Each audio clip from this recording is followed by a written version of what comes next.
Academy. Hello, welcome to the Harish academy. ఈరోజు మనం 2024 ఆంధ్రప్రదేశ్కు సంబంధించిన పర్యావరణము మరియు సైన్స్ అండ్ టెక్నాలజీ ఇష్యూస్ గురించి మనము తెలుసుకుందాం.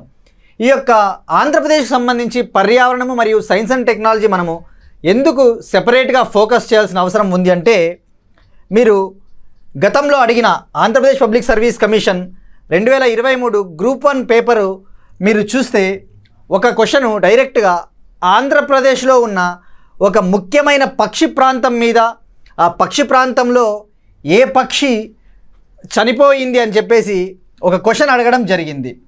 ఏం క్వశ్చన్ అడిగాడు అంటే, ఇటీవలి కాలంలో శ్రీకాకుళం జిల్లా తేలి నీలాపురం ముఖ్యమైన పక్షి ప్రాంతంలో కింది వాటిలో ఏ పక్షి సామూహిక మరణాన్ని చవిచూసింది? In the recent times which of the following bird had mass mortality at Telineelapuram important bird area of Srikakulam district అని చెప్పేసి మనకు ఒక క్వశ్చన్ అడగడం జరిగింది ఆంధ్రప్రదేశ్ జీవ వైవిధ్యం గురించి.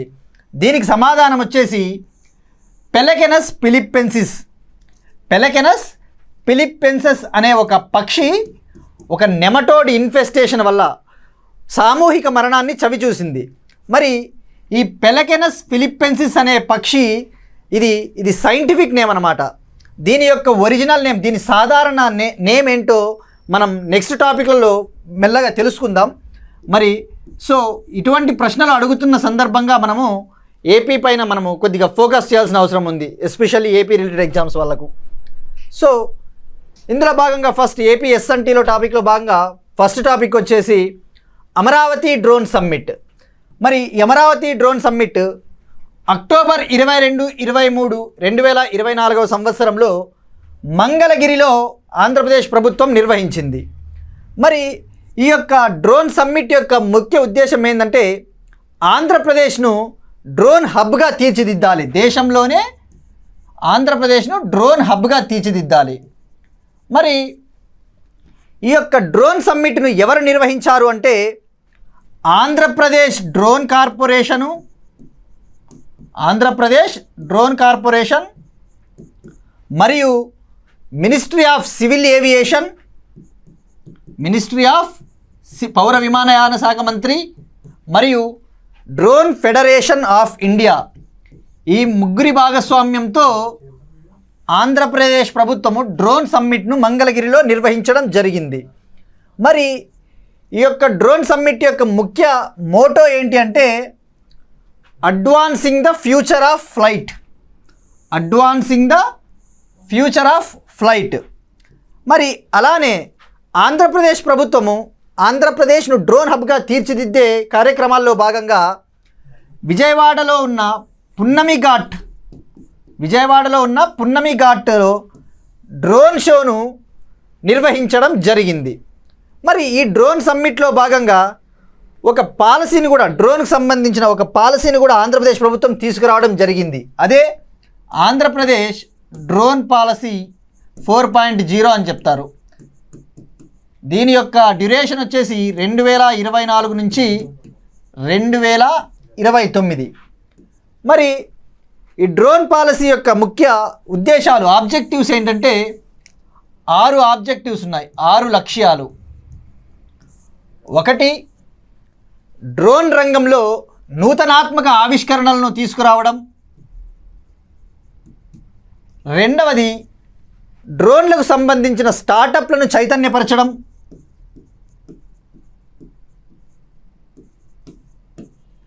3, డ్రోన్ రంగంలో కెపాసిటీ బిల్డింగు అలాగే ఉద్యోగ కల్పన చేయడము. డ్రోన్ రంగంలో ఉద్యోగ కల్పన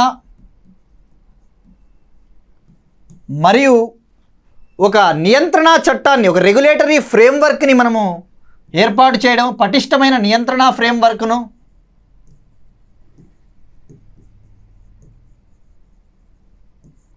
అలానే డ్రోన్ రంగంలో రీసెర్చ్ అండ్ డెవలప్మెంట్ను అభివృద్ధి చేయడము, R&D సెక్టార్ను అభివృద్ధి చేయడము. ఫైనల్గా ఈ డ్రోన్లు ఏవైతే తయారు చేస్తూ ఉన్నారో వాటికి మార్కెట్ను కల్పించడం, మార్కెట్ అవకాశాలు కల్పించడం. ఇవి మనకు 6 ఆబ్జెక్టివ్స్ ఈ యొక్క పాలసీవి. మరి ఈ యొక్క పాలసీ గురించి మనం ఇంకొద్దిగా డీటెయిల్గా వెళితే ఆంధ్రప్రదేశ్ ప్రభుత్వము ఈ డ్రోన్ పాలసీకి 500 కోట్లు కేటాయించడం జరిగింది. మరి దీని కింద టార్గెట్స్ ఏమున్నాయి? టార్గెట్స్ వచ్చేసి మనకు ఈ డ్రోన్ పాలసీ కింద 100 డ్రోన్ కంపెనీలను ఏర్పాటు చేయాలి. 100 డ్రోన్ కంపెనీలను ఏర్పాటు చేయాలి. అలానే డ్రోన్ రంగంలో కనీసం 1000 కోట్ల పెట్టుబడిని తీసుకురావాలి. 1000 కోట్ల మినిమం పెట్టుబడి. అలానే డ్రోన్ సెక్టార్లో ఆదాయాన్ని, రెవెన్యూ జనరేషన్ని 3000 కోట్లకు తీసుకురావాలి. 3000 కోట్ల ఆదాయము డ్రోన్ రంగంలో. మరి అలానే డ్రోన్లను ఎక్స్పోర్ట్ చేయడం ద్వారా వచ్చే రెవెన్యూను మినిమం 1000 కోట్లు, కనీసం 1000 కోట్లు డ్రోన్లను ఎక్స్పోర్ట్ చేయడం ద్వారా రెవెన్యూని పొందాలి. అలానే 25,000 డ్రోన్ పైలట్లను శిక్షణ ఇవ్వాలి. 25,000 డ్రోన్ పైలట్లకు శిక్షణ ఇవ్వాలి. మరియు 20 డ్రోన్ రిమోట్ పైలట్ ట్రైనింగ్ ఆర్గనైజేషన్లను ఏర్పాటు చేయాలి. 20 డ్రోన్ రిమోట్ పైలట్ ట్రైనింగ్ ఆర్గనైజేషన్లను ఏర్పాటు చేయాలి.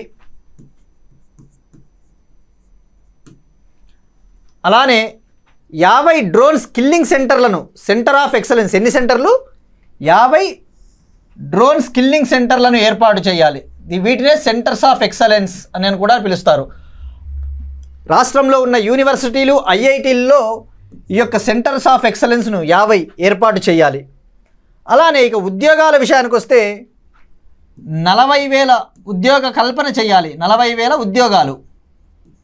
మరి ఇందులో ప్రత్యక్ష ఉపాధి వచ్చేసి 15,000, పరోక్ష ఉపాధి ఇండైరెక్ట్ ఎంప్లాయ్మెంట్ 25,000గా 25,000 మందికి ఉద్యోగ కల్పన చేయాలన్నట్టుగా లక్ష్యం విధించడం జరిగింది ఈ పాలసీ కింద. మరి అలానే డ్రోన్ రంగాన్ని అభివృద్ధి పరిచే కార్యక్రమాల్లో భాగంగా ఆంధ్రప్రదేశ్ ప్రభుత్వము ఒక డ్రోన్ సిటీని కూడా ఏర్పాటు చేయబోతా ఉంది. డ్రోన్ సిటీ ఎక్కడంటే ఓర్వకల్లు, కర్నూలు జిల్లా. ఓర్వకల్లు, కర్నూలు జిల్లా. మరి ఈ యొక్క పాలసీని ఎవరు అమలుపరుస్తారు అంటే ఏపీ డ్రోన్ కార్పొరేషన్. ఎవరు? ఏపీ డ్రోన్ కార్పొరేషన్ ఈ పాలసీ అమలు బాధ్యత. ఇక మరి నెక్స్ట్ టాపిక్ వస్తే మనము ఇది కూడా ఈ science and tech related, skilling related. Deep technology incubation park at Amaravati. అమరావతిలో ఐఐటి మద్రాసు సహకారంతో ఒక డీప్ టెక్నాలజీ ఇంక్యుబేషన్ పార్కును ఏర్పాటు చేయబోతా ఉన్నారు. డీప్ టెక్నాలజీ పార్క్ ఎవరి సహకారంతో అంటే ఐఐటి మద్రాసు. ఐఐటి మద్రాస్. మరి ఈ యొక్క ఐఐటి మద్రాసు ఆంధ్రప్రదేశ్ ప్రభుత్వము వివిధ ఏరియాల్లో ఆంధ్రప్రదేశ్ను అభివృద్ధి పథంలో పోయేలా చేసేందుకు 8 మెమోరాండమ్ ఆఫ్ అండర్స్టాండింగ్స్, 8 ఒప్పందాలపైన సంతకాలు చేయడం జరిగింది. మరి ముందుగా ఈ డీప్ టెక్నాలజీ ఇంక్యుబేషన్ పార్క్ విషయానికి వస్తే అసలు ఈ డీప్ టెక్నాలజీ ఏంటి? డీప్ టెక్నాలజీ అంటే అత్యాధునిక అధునాతనమైన టెక్నాలజీలు. ఉదాహరణకు కృత్రిమ మీద artificial intelligence, block chain technology,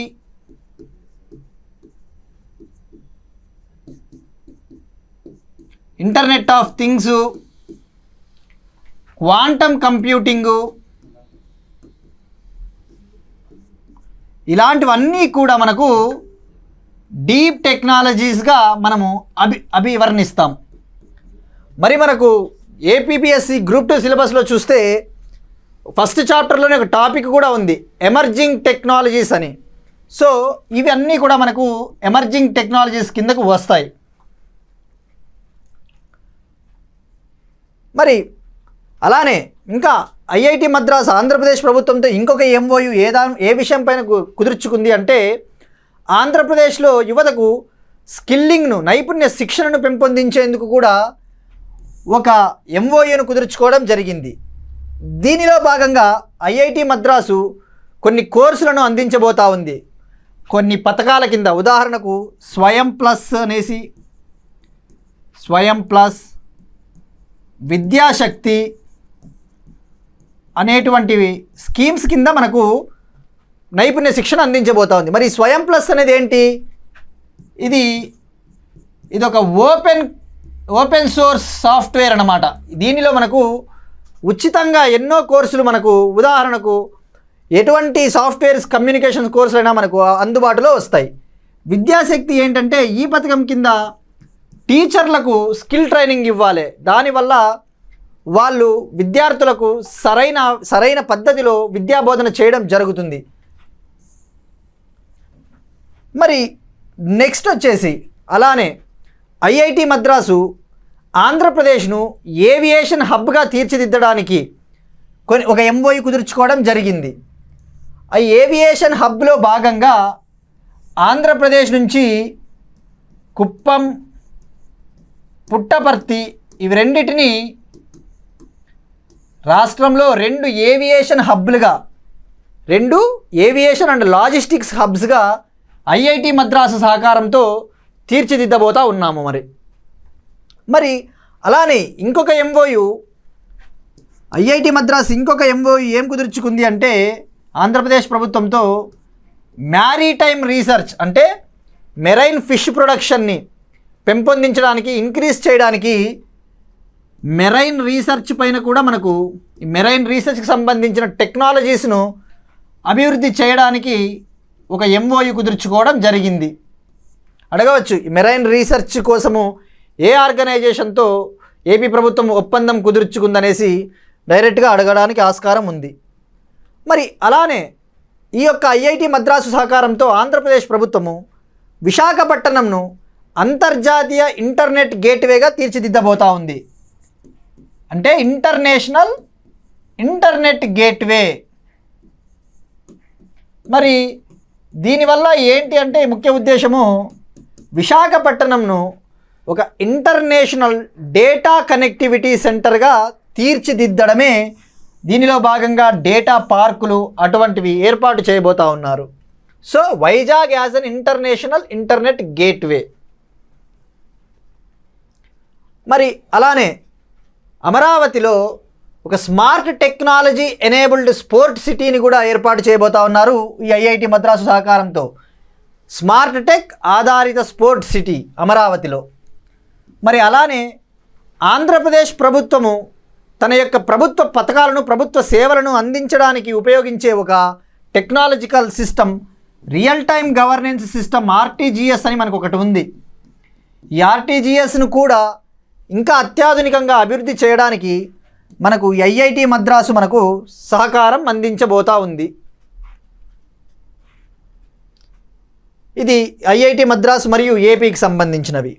ఇప్పుడు వన మహోత్సవం, ఇది పర్యావరణానికి సంబంధించి మనకు ఈ యొక్క వన మహోత్సవం అనేదాన్ని మన ముఖ్యమంత్రి గారు మంగళగిరిలో గుంటూరు జిల్లా మంగళగిరిలో దీన్ని లాంచ్ చేయడం జరిగింది. ఈ వన మహోత్సవం కింద ఏంటంటే ఒక పిలుపునివ్వడం జరిగింది. రాష్ట్ర వ్యాప్తంగా ఉన్న ప్రజలందరూ ఒక కోటి మొక్కలను నాటాలి, ఒక కోటి మొక్కలను నాటాలి అని చెప్పేసి ఒక లక్ష్యంగా నిర్దేశించుకున్నారు.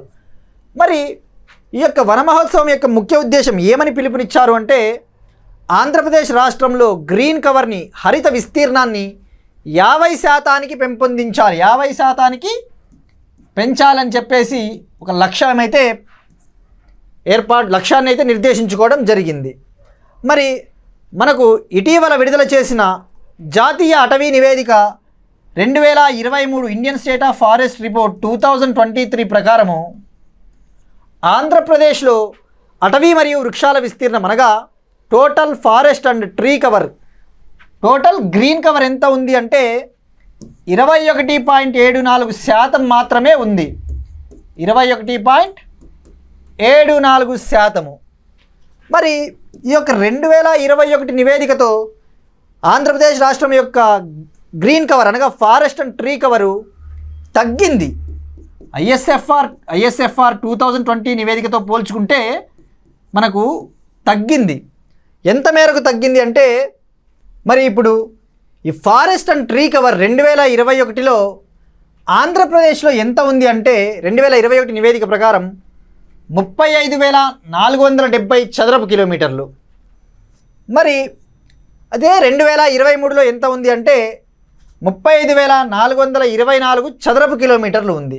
అంటే దాదాపు 46 చదరపు కిలోమీటర్ల మేర ఈ అటవీ మరియు వృక్ష విస్తీర్ణం ఆంధ్రప్రదేశ్లో తగ్గిందని చెప్పుకోవచ్చు.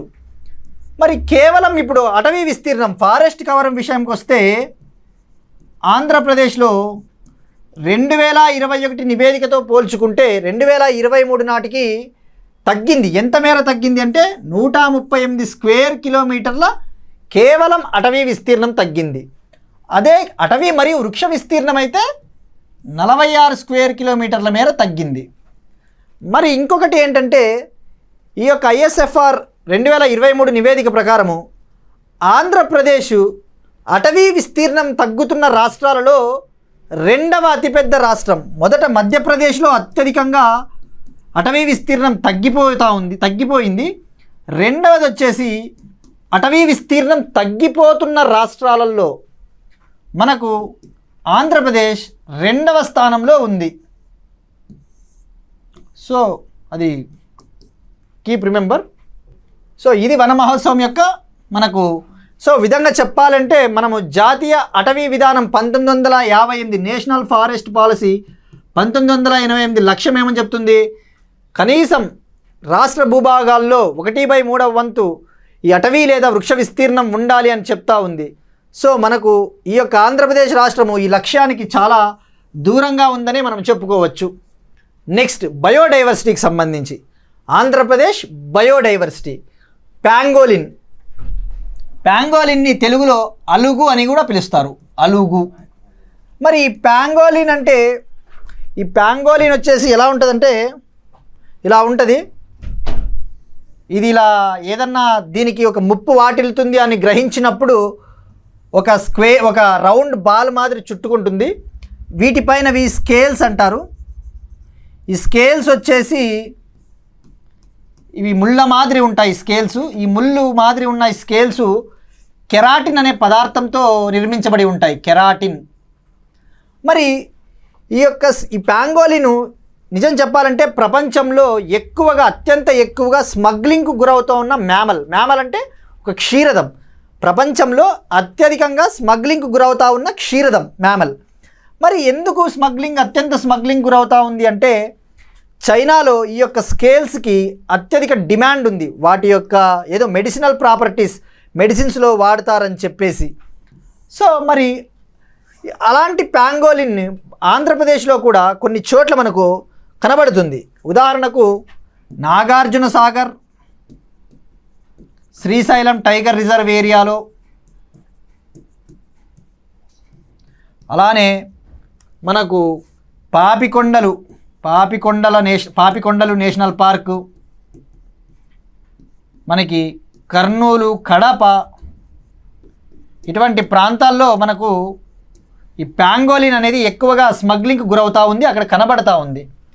మరి ఈ యొక్క స్మగ్లింగ్ను ఆపడానికి ఆంధ్రప్రదేశ్ ఫారెస్ట్ డిపార్ట్మెంటు మరియు Eastern Ghats wildlife society, వైజాగ్కు చెందిన ఒక NGO, Eastern Ghats wildlife society అనే వైజాగ్కి చెందిన ఎన్జిఓ ఇద్దరూ కలిసి ఒక జాయింట్ ప్రాజెక్ట్కి శ్రీకారం చుట్టడం జరిగింది, దీని యొక్క స్మగ్లింగ్ను ఆపాలని చెప్పేసి.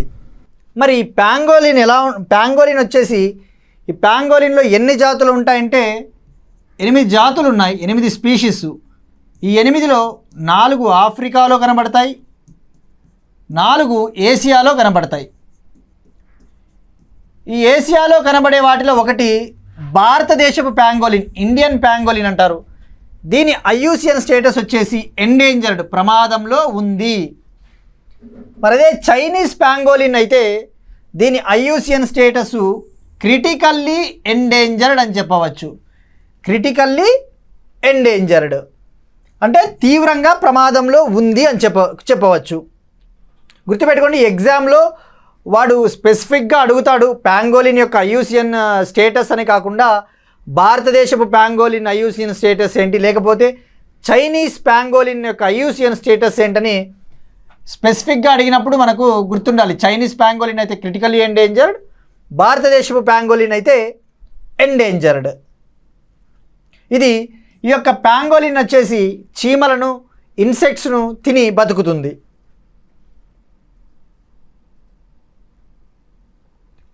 మరి నెక్స్ట్ టాపిక్ వచ్చేసి Andhra Pradesh wins national energy conservation award.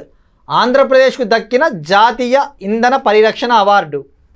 మనకు నేషనల్ ఎనర్జీ కన్జర్వేషన్ అవార్డ్స్ 2024లో బ్యూరో ఆఫ్ ఎనర్జీ ఎఫిషియన్సీ, ఇది ఒక స్టాచ్యుటరీ బాడీ, ఒక చట్టబద్ధమైన బాడీ, చట్టబద్ధమైన సంస్థ. ఇది ఏ దాని కింద పనిచేస్తుందంటే మినిస్ట్రీ ఆఫ్ పవర్. ఆ మినిస్ట్రీ ఆఫ్ పవర్ కింద ఇది ఉంటుంది.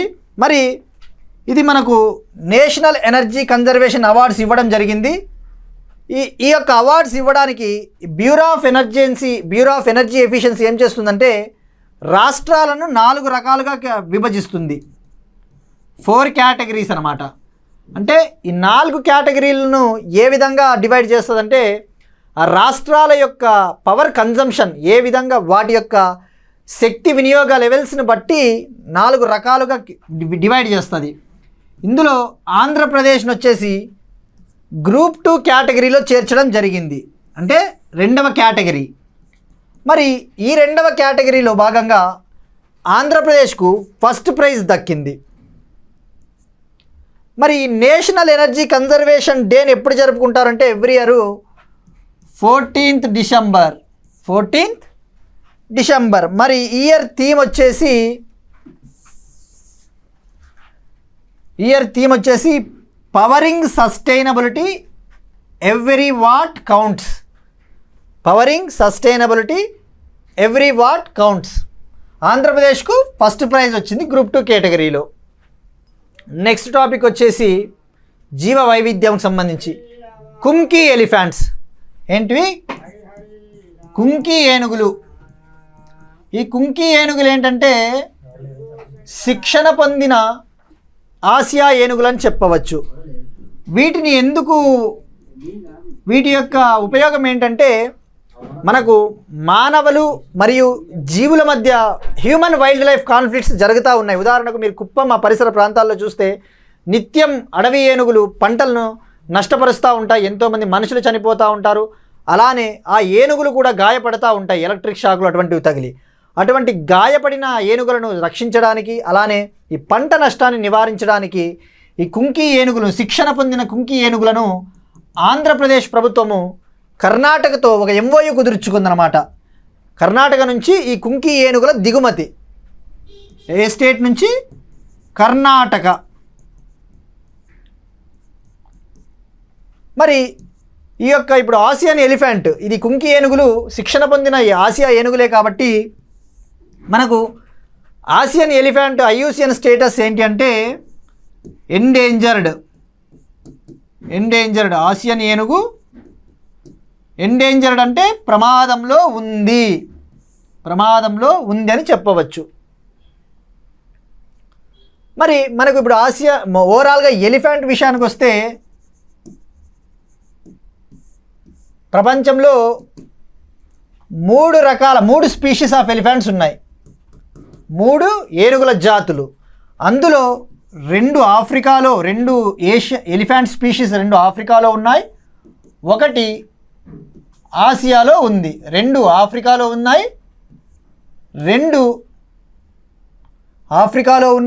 1 ఆసియాలో ఉందని చెప్పవచ్చు.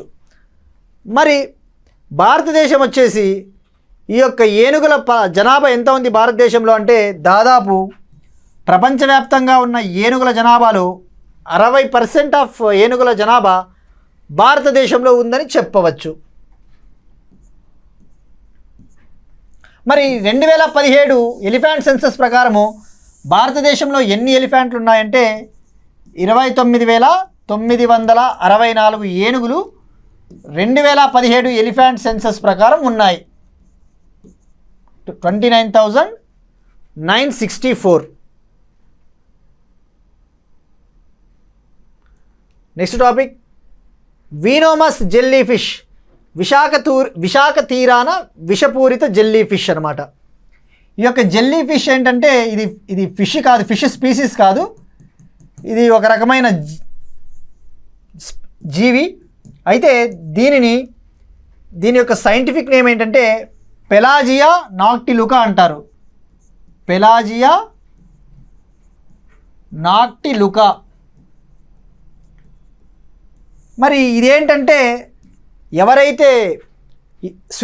ఎవరైతే సముద్ర తీరాన వేటకు వెళ్ళినప్పుడు అటువంటి వాళ్ళకి ఇది ప్రమాదకరం, లైఫ్ థ్రెటనింగ్ ఆల్సో. సో ఇది గుర్తుపెట్టుకొని డైరెక్ట్గా ఈ విషపూరిత జెల్లీ ఫిష్ ఎక్కడ కనుగొన్నారు, ఎక్కడ మనకు కనబడింది, దాని యొక్క సైంటిఫిక్ నేమ్ అన్నప్పుడు ఇది గుర్తుపెట్టుకోవాలి. ఇది హైలీ వీనోమస్ అనగా విషపూరితం.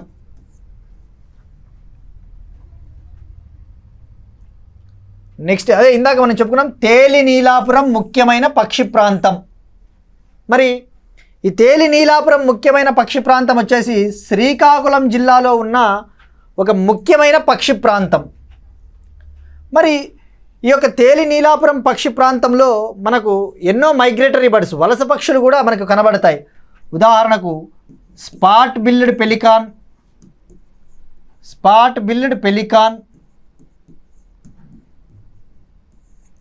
పెయింటెడ్ స్టార్క్,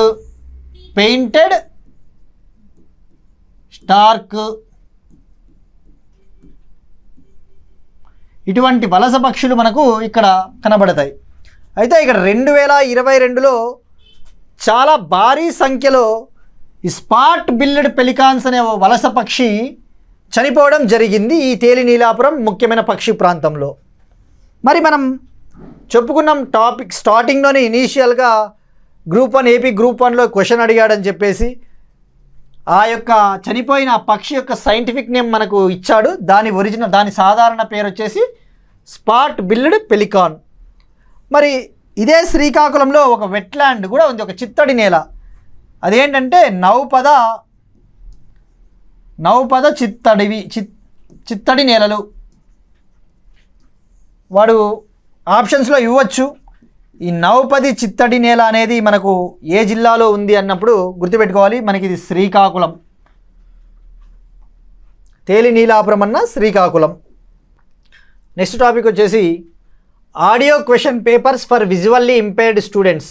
ఆంధ్రప్రదేశ్ ప్రభుత్వము దృష్టిలోపం ఉన్న విద్యార్థులకు తొలిసారిగా దేశంలోనే వాళ్లకు ఆడియో క్వశ్చన్ పేపర్లను ఇవ్వడం జరిగింది. ఎవరైతే 10వ తరగతి చదువుతా ఉన్నారో వాళ్లకు దృష్టిలోపం ఉన్న విద్యార్థులకు అనుకూలంగా ఆడియో ప్రశ్నపత్రాలు, ఆడియో క్వశ్చన్ పేపర్స్ ఇవ్వడం జరిగింది. ఇలా దేశంలో ఇలా చేసిన తొలి రాష్ట్రము ఆంధ్రప్రదేశ్ రాష్ట్రం.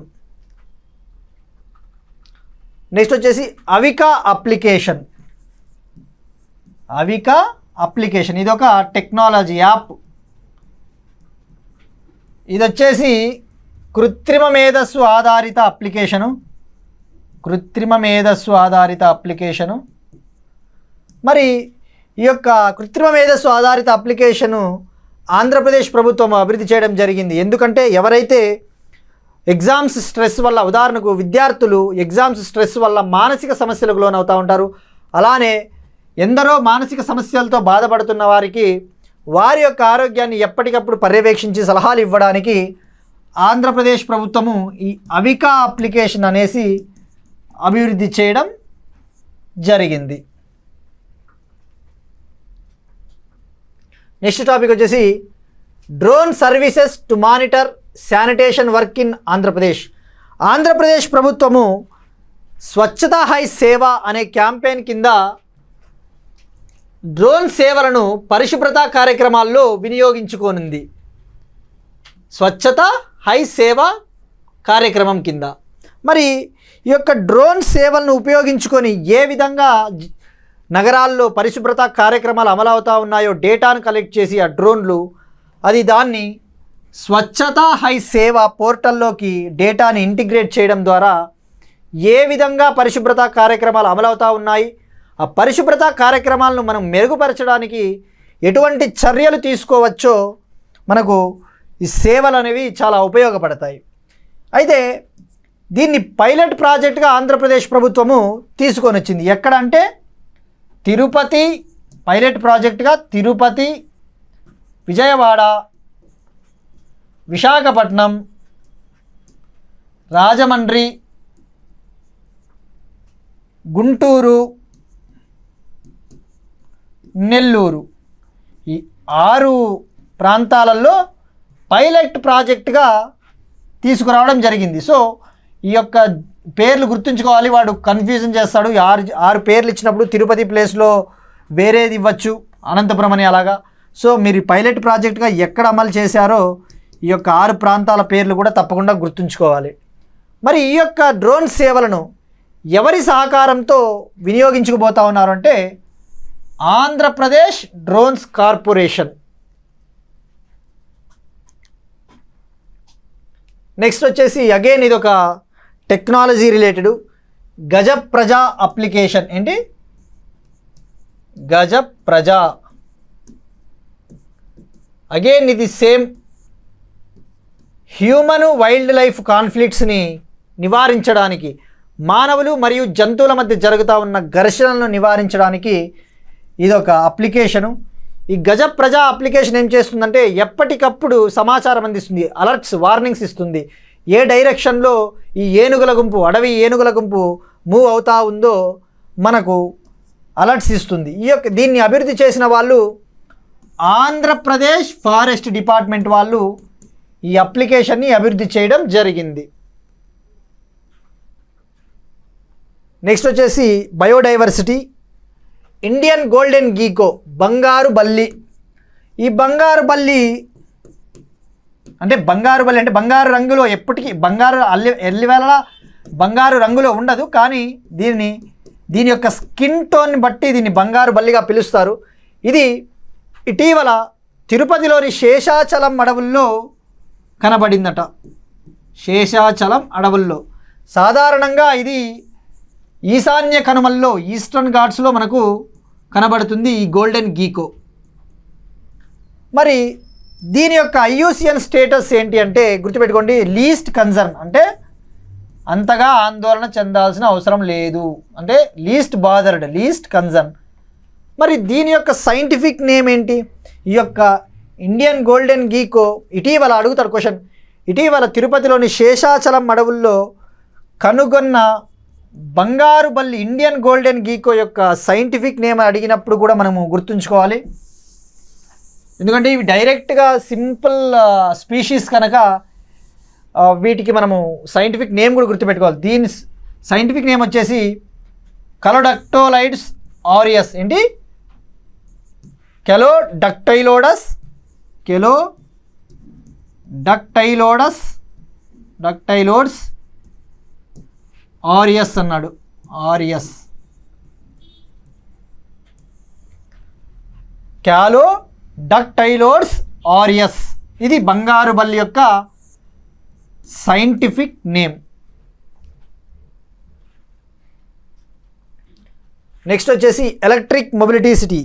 ఇటీవల ఆంధ్రప్రదేశ్ క్యాబినెట్ అమరావతిని ఎలక్ట్రిక్ మొబిలిటీ సిటీగా, ఒక ఎలక్ట్రిక్ మొబిలిటీ సిటీగా చేయాలని చెప్పేసి ఒక ప్లాన్ను ఆమోదం తెలపడం జరిగింది. దాని కింద ఎలక్ట్రిక్ మొబిలిటీ సిటీని అభివృద్ధి పరిచే భాగంగా దాదాపు 30,000 కోట్ల పెట్టుబడి ప్రణాళికకు పునాది వేసిందని చెప్పవచ్చు. ఎంత? 30,000 కోట్ల పెట్టుబడితో. మరి ఈ ఒక్కసారిగా ఈ ఎలక్ట్రిక్ మొబిలిటీ సిటీ కనుక మనకు పూర్తిగా అమరావతిని ఎలక్ట్రిక్ మొబిలిటీగా సిటీగా తీర్చిదిద్దినట్టయితే ఇది దాదాపు 60,000 మందికి ఉపాధి కల్పించబోతా ఉంది అని చెప్పేసి ఆంధ్రప్రదేశ్ ప్రభుత్వం అంచనా. So Amaravati as electric mobility city. Next వచ్చేసి national skill training institute extension centre, జాతీయ నైపుణ్య శిక్షణ సంస్థ విస్తరణ కేంద్రము. దీనిని skill development minister Andhra medtech zone campus విశాఖపట్నంలో ఉన్న ఆంధ్ర మెడ్టెక్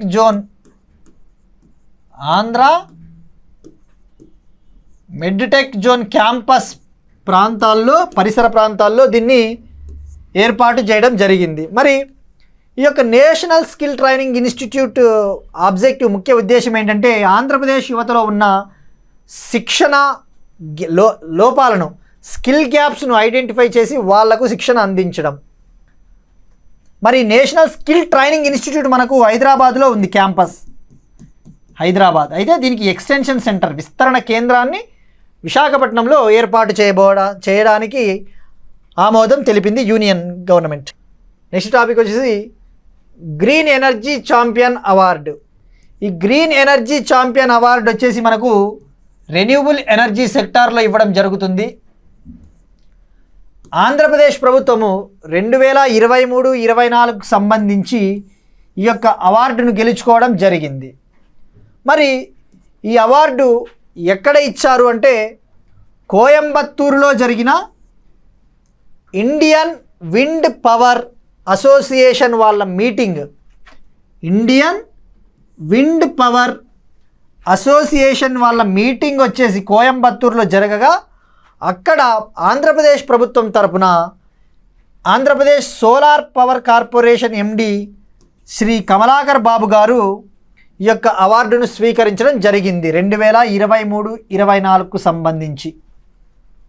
సో ఇవి డైరెక్ట్గా ఇలాంటివి అవార్డ్స్ ఇవి గ్రీన్ ఎనర్జీకి సంబంధించినవి కాబట్టి, పర్యావరణానికి సంబంధించినవి కాబట్టి డైరెక్ట్గా అడగడానికి ఆస్కారం ఉంది.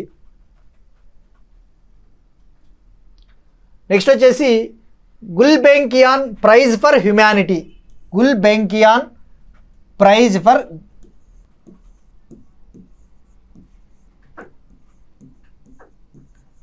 గుల్బెంకియాన్ అవార్డు.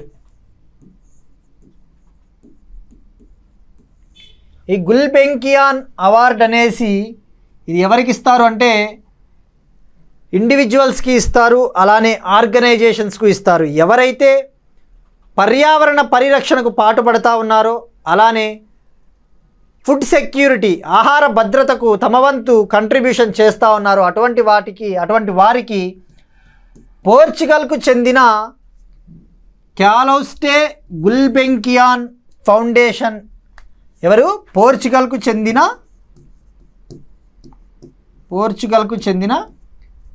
క్యాలోస్టే గుల్బెంకియాన్ ఫౌండేషన్ వాళ్ళు ఈ యొక్క అవార్డును ఆంధ్రప్రదేశ్కు చెందిన AP community natural farming, Andhra Pradesh యొక్క ఆర్గానిక్ ఫార్మింగ్ మిషన్ ఉంది కదా మనకి, ఈ యొక్క Andhra Pradesh community managed natural farming, ఈ ఆర్గానిక్ ఫార్మింగ్ కోసం మనం ఒక మిషన్ తీసుకొచ్చాం కదా, ఈ యొక్క ఏపీసీఎన్ఎఫ్కు అవార్డు ఇవ్వడం జరిగింది. మరి అయితే ఈ యొక్క అవార్డును ఇది దాదాపు 1 మిలియన్ యూరో అవార్డు అనమాట. ఈ 1 మిలియన్ యూరో అవార్డును ఈ యొక్క ఆంధ్రప్రదేశ్ కమ్యూనిటీ నేచురల్ ఫార్మింగ్ సంస్థ ప్రఖ్యాత మృత్తికా శాస్త్రవేత్త డాక్టర్ రతన్ లాల్ గారితో పంచుకోవడం జరిగింది. ప్రఖ్యాత మృత్తికా శాస్త్రవేత్త soil scientist doctor Ratan Lal గారితో కలిసి ఈ యొక్క ఏపీ కమ్యూనిటీ నేచురల్ ఫార్మింగ్ అవార్డును పంచుకోవడం జరిగింది. నెక్స్ట్ వచ్చేసి హెలీ మ్యూజియం. ఇది ఒక పర్యాటక కేంద్రంగా, హెలీ మ్యూజియం అంటే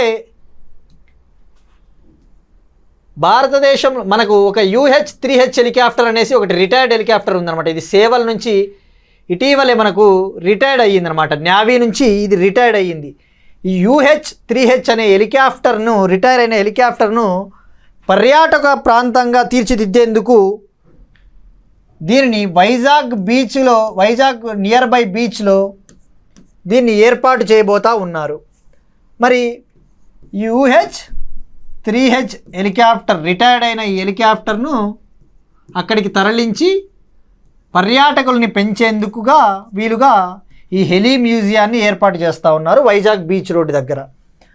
మరి అంతకుముందే ఈ వైజాగ్ బీచ్ రోడ్లో మరొక మ్యూజియం కూడా ఉంది. ఆ మ్యూజియంలో ఆల్రెడీ మనకు ఈ TU-142 anti submarine warfare aircraft, TU-142 anti submarine warfare aircraft, అలానే Sea Harrier jump jet fighter plane కూడా మనకు Sea Harrier jump jet airplane అంటే మనకు ఇవి కూడా రిటైర్ అయినవి. వీటికి తోడుగా ఇప్పుడు UH-3H హెలికాప్టర్, రిటైర్ అయిన హెలికాప్టర్ను కూడా అక్కడకు తీసుకొని వచ్చి ఏర్పాటు చేయబోతూ ఉన్నారు హెలీ మ్యూజియంగా. ఇలా ఉంటుంది. ఇది UH-3H హెలికాప్టర్, దీన్ని తరలిస్తూ ఉన్నారు. సో మరి ఇప్పుడు ఒక శాంపుల్ MCQ మనం ఆల్రెడీ టాపిక్లో మనం డిస్కస్ చేసాము, MCQల ప్యాంగోలిన్ గురించి. సో ఈ ప్యాంగోలిన్ వచ్చేసి ఆంధ్రప్రదేశ్లో ఎక్కడ దొరుకుతుంది అంటే in AP ప్యాంగోలిన్స్ found in Nagarjuna Sagar Srisailam tiger reserve area only. ఆంధ్రప్రదేశ్లో ఈ ప్యాంగోలిన్లు అలుగులు నాగార్జున సాగర్ శ్రీశైలం టైగర్ ఏరియాలో మాత్రమే మనకు కనపడతాయి అని చెప్పేసి ఒక ఫస్ట్ స్టేట్మెంటు. ఈ IUCN status of Indian pangolin, ఈ యొక్క భారతీయ ప్యాంగోలిన్ యొక్క IUCN స్టేటస్ ఎండేంజర్డ్, ప్రమాదంలో ఉంది. ఈ యొక్క రెండు స్టేట్మెంట్లు option A 1 only, B 2 only, C 1 అంటూ D నన్. సో మనం ఇది ఆల్రెడీ ప్యాంగోలిన్ గురించి మనం ప్రీవియస్గా చెప్పాను కాబట్టి దీనికి ఆన్సర్ కామెంట్ సెక్షన్లో తెలుపగలరు.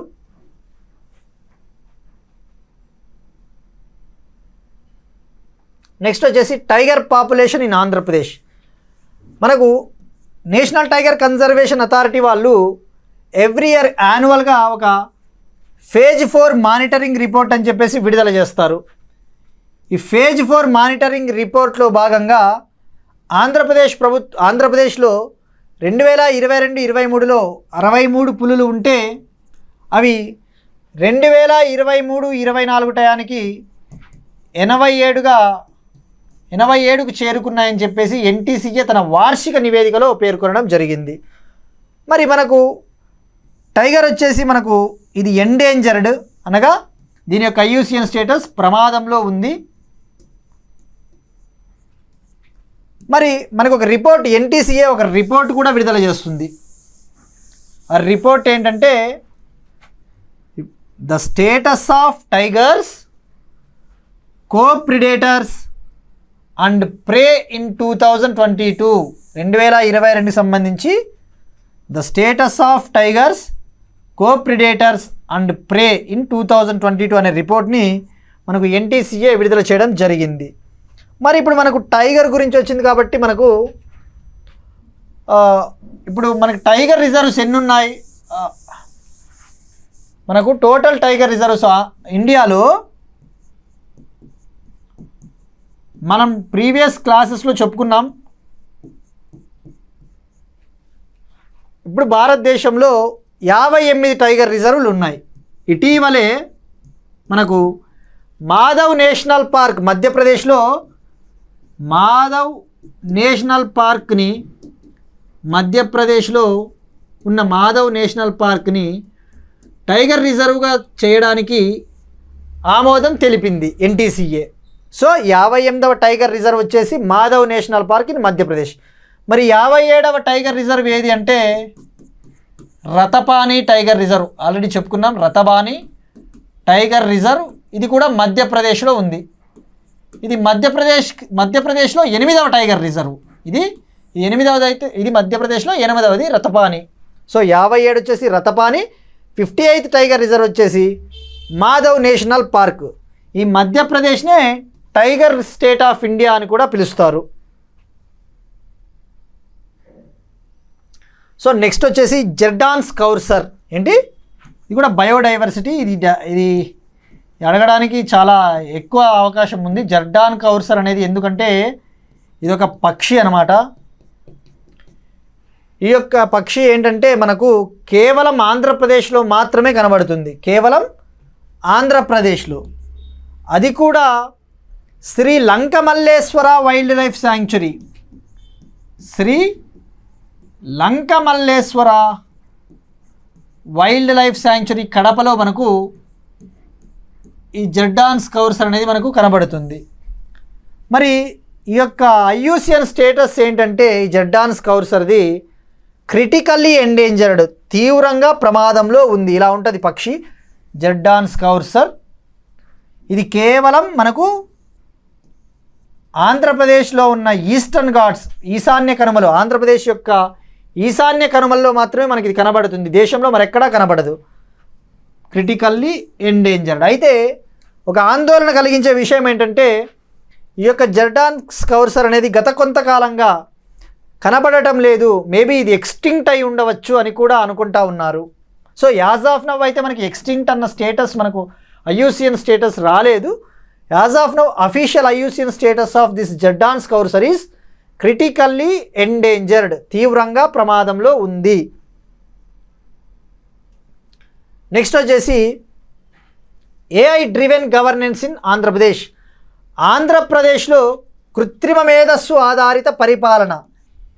ఈ కృత్రిమ మేధస్సు ఆధారిత పరిపాలన చేయడానికి అనుకూలంగా ఆంధ్రప్రదేశ్ ప్రభుత్వము గూగుల్ సంస్థతో ఒక MOUను కుదుర్చుకోవడం జరిగింది. ఎందుకోసం అంటే ఈ కృత్రిమ మేధస్సు ఆధారిత పరిపాలనను పట్టాలెక్కించడానికి.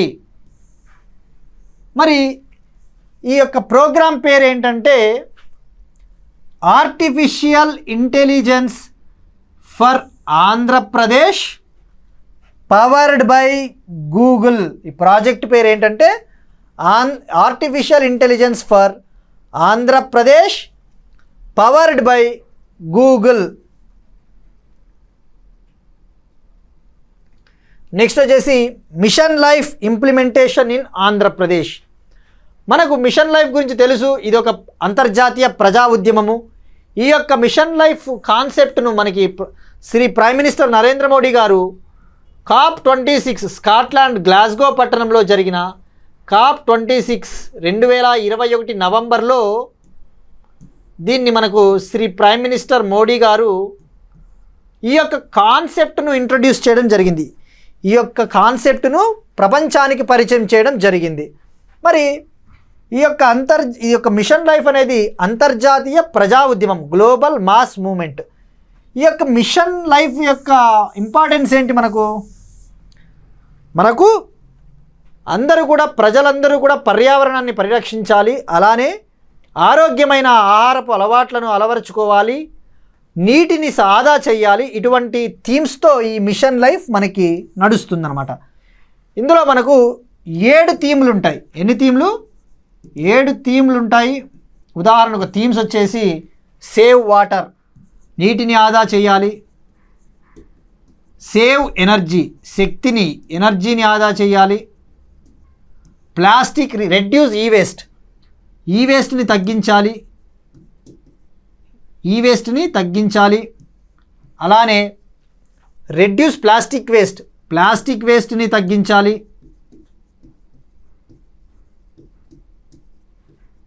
అలానే మనకు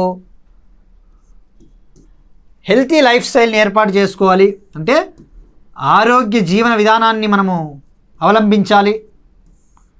అలానే సస్టైనబుల్ లైఫ్ స్టైల్, సుస్థిరమైన జీవన విధానాన్ని కూడా మనము పాటించాలి.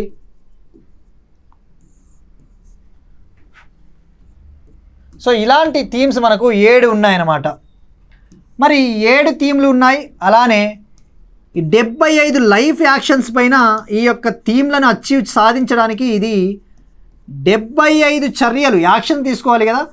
75 లైఫ్ యాక్షన్స్ పైన ఈ మిషన్ లైఫ్ మనకు ఫోకస్ చేస్తుంది. మరి ఈ మిషన్ లైఫ్ వచ్చేసి మనకు ప్రైమ్ మినిస్టర్ మోడీ గారి కాన్సెప్ట్ని ఇంట్రడ్యూస్ చేసింది, పరిచయం చేసింది COP26 గ్లాస్గో పట్టణంలో. అయితే మరి అఫీషియల్గా ఎప్పుడు లాంచ్ చేశారు అంటే ఈ పథకాన్ని, ఈ మిషన్ లైఫ్ అంటే గుర్తుపెట్టుకోండి, 2022లో స్టాచ్యూ ఆఫ్ యూనిటీ, గుజరాత్ ఉంది కదా మనకు, స్టాచ్యూ ఆఫ్ యూనిటీ గుజరాత్లో ప్రైమ్ మినిస్టర్ మోడీ గారు దీన్ని లాంచ్ చేయడం జరిగింది. గుర్తుపెట్టుకోండి, స్టాచ్యూ ఆఫ్ యూనిటీ గుజరాత్లో. సో మరి ఇప్పుడు మనకు ఈ మిషన్ లైఫ్ను ఆంధ్రప్రదేశ్లో అమలు చేయడానికి ఆంధ్రప్రదేశ్ ప్రభుత్వము బ్యూరో ఆఫ్ ఎనర్జీ ఎఫిషియన్సీతో కలిసి ఈ మిషన్ లైఫ్ను అమలు పరచబోతూ ఉన్నారు. గుర్తుపెట్టుకోండి, AP government tied with bureau of energy efficiency to implement mission life in Andhra Pradesh. Next topic వచ్చేసి కొండకర్ల అవ వెట్లాండ్. కొండకర్ల అవ చిత్తడి నేల. ఈ కొండకర్ల అవ అనే చిత్తడి నేల ఇది ఒక వెట్లాండ్ అనమాట. ఇది ఎక్కడుందంటే మనకు అనకాపల్లి జిల్లా, విశాఖపట్నం అనకాపల్లిలో ఉంది మనకు ఇది వెట్లాండ్. ఈ చిత్తడి నేల ఏంటంటే ఆంధ్రప్రదేశ్లో రెండవ అతిపెద్ద మంచినీటి చిత్తడి నేల, మంచినీటి సరస్సు అని చెప్పవచ్చు. ఆంధ్రప్రదేశ్లో రెండవ అతిపెద్ద ఫ్రెష్ వాటర్ వెట్లాండ్ అనమాట ఆంధ్రప్రదేశ్లో. మరి మనకు ఇది ఈ యొక్క కొండకర్ల అవ చిత్తడి నేల అనకాపల్లిలో ఉంది కదా. ఈ యొక్క చిత్తడి నేలకు ఎన్నో వలస పక్షులు ప్రతి ఏటా కూడా వస్తూ ఉంటాయి. అందుకోసం గాను ఎన్ని రోజుల నుంచో ఆంధ్రప్రదేశ్ ప్రభుత్వము దీనికి ఒక కన్జర్వేషన్ రిజర్వ్ స్టేటస్ కావాలి అంటే పరిరక్షించబడ్డ రిజర్వ్ స్టేటస్ మాకు కావాలి అని చెప్పేసి వేచి చూస్తూ ఉంది ఈ కొండకర్ల అవ వెట్లాండ్. మరి మనకు వెట్లాండ్స్ మనకు అడుగుతాడు ఎగ్జామ్లో, మనకు మ్యాచ్ ద ఫాలోయింగ్ ఇచ్చినప్పుడు గుర్తుపెట్టుకోవాలి. ఈ కొండకర్ల అవ చిత్తడి నేల. మరి అసలు ఇప్పుడు కన్జర్వేషన్ రిజర్వ్ అంటే ఏంటి? బ్రీఫ్గా కన్జర్వేషన్ రిజర్వ్ ఏంటంటే ఇవి ఒక ప్రొటెక్టెడ్ ఏరియాస్ అన్నమాట. ఈ ప్రొటెక్టెడ్ ఏరియాస్ లైక్ ఇప్పుడు మనకి ఏ విధంగా అయితే నేషనల్ పార్కులు, వైల్డ్ లైఫ్ శాంక్చురీలు ఉన్నాయో అటువంటి తరహాలో ఈ కన్జర్వేషన్ రిజర్వ్స్ని ప్రభుత్వ భూములలో ఏర్పాటు చేస్తారు. గుర్తుపెట్టుకోండి, మనకు కోర్ కూడా కవర్ అవుతా ఉంది. కోర్ సబ్జెక్టు ప్రభుత్వ భూములలో ఏర్పాటు చేస్తారు. మరి ప్రభుత్వ భూముల్లో ఏర్పాటు చేసినప్పుడు గుర్తుపెట్టుకోండి, వీటిని మేనేజ్ చేసేది, వీటిని నిర్వహించేది, వీటి యొక్క ఆధీనం కూడా ప్రభుత్వంలోనే ఉంటుందని చెప్పవచ్చు. ప్రభుత్వ ఆధీనంలో ఉన్నప్పటికీ అక్కడ ఉన్న లోకల్ పీపుల్, అక్కడ ఉన్న స్థానికులను దీన్ని పరిరక్షించే చర్యల్లో భాగంగా వాళ్ళను భాగస్వామ్యులను చేయడం జరుగుతుంది. మరి ఈ కన్జర్వేషన్ రిజర్వ్స్ని జనరల్గా ఎక్కడ ఏర్పాటు చేస్తారంటే, ఫర్ ఎగ్జాంపుల్ ఉదాహరణకు ఇది ఒక నేషనల్ పార్క్ అనుకుంటే, ఇదొక మనుషులు ఉండే ఆవాసం అనుకుంటే,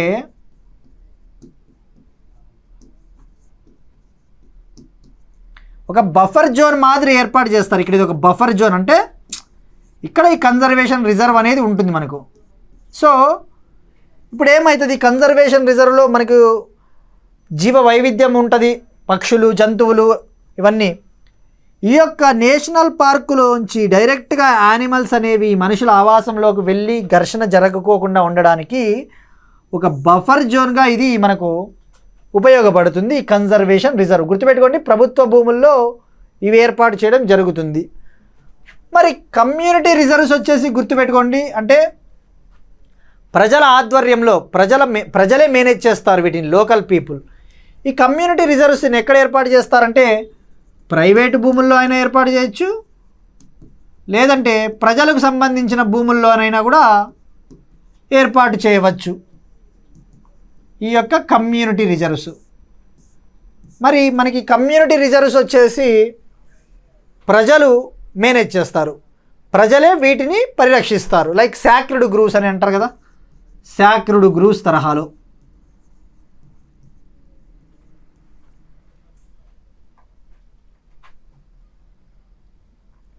నెక్స్ట్ టాపిక్ వచ్చేసి మైగ్రేటరీ బర్డ్స్ ఇన్ ఆంధ్రప్రదేశ్. మనకు ఆంధ్రప్రదేశ్ అనేది వలస పక్షులకు ప్రధాన కేంద్రం అని చెప్పవచ్చు.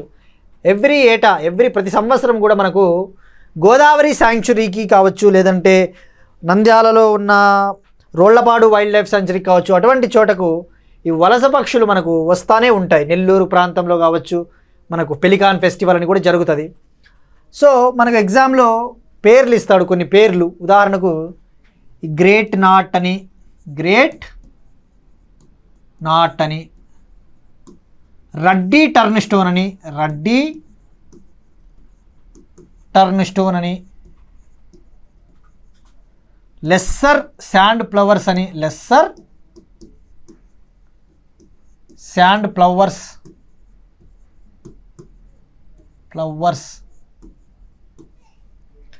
ఇండియన్ స్కిమ్మర్ అని, ఇండియన్ స్కిమ్మర్. మరి ఈ పేర్లు ఇచ్చేసి వాడు ఆప్షన్స్ ఇస్తాడు. ఈ పదాల్లో ఏవో ఒక రెండే ఇవ్వచ్చు వాడు. క్వశ్చన్ ఫ్రేమింగ్ వచ్చేసి the terms great knot, ruddy turn stone అని చెప్పేసి 2 పేర్లు మాత్రమే ఇచ్చేసి, గ్రేట్ నాటు, రడ్డీ టోర్న్ స్టోన్ అనే పదాలు వేటిని తెలుపుతాయని చెప్పేసి కింద ఆన్సర్స్లో పక్షులు, లేదంటే చేపలు, లేదంటే ఏమైనా యానిమల్ స్పీషీస్, ఇలా ఆప్షన్స్ ఇస్తాడు.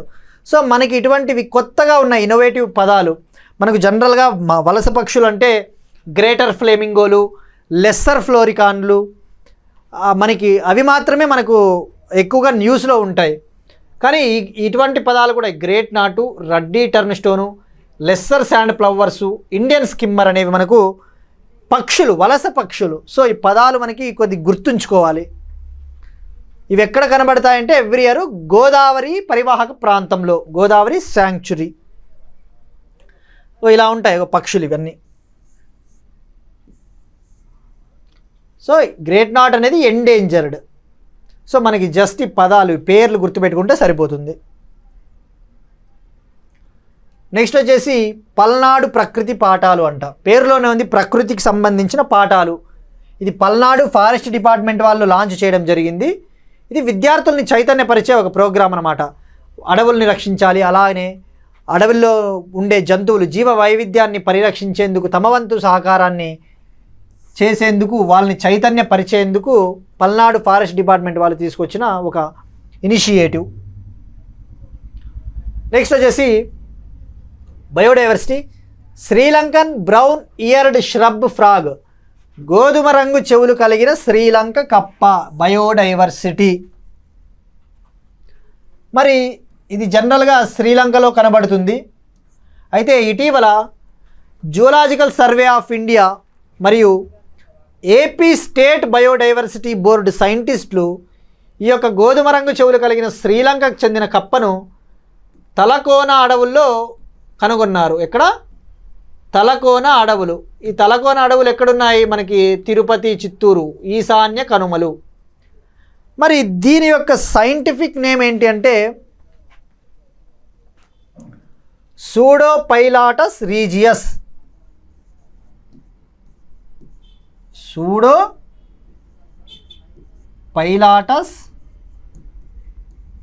రీజియస్. గుర్తుపెట్టుకోండి, ఇటువంటివి మామూలుగా మనకు బయోడైవర్సిటీ అంటే ఎలిఫెంటు, టైగరు, క్రొకడైలు ఇలాంటి పెద్ద పెద్ద బయోడైవర్సిటీయే కాకుండా ఇలాంటి చిన్న చిన్నవి కూడా మైన్యూట్ జీవ వైవిధ్యం బయోడైవర్సిటీ టాపిక్స్ అయినా కూడా, బయోడైవర్సిటీ టాపిక్స్ అవుతున్నప్పుడు వాటికి సంబంధించిన సైంటిఫిక్ నేమ్ డెఫినెట్లీ మనం గుర్తుపెట్టుకోవాలి.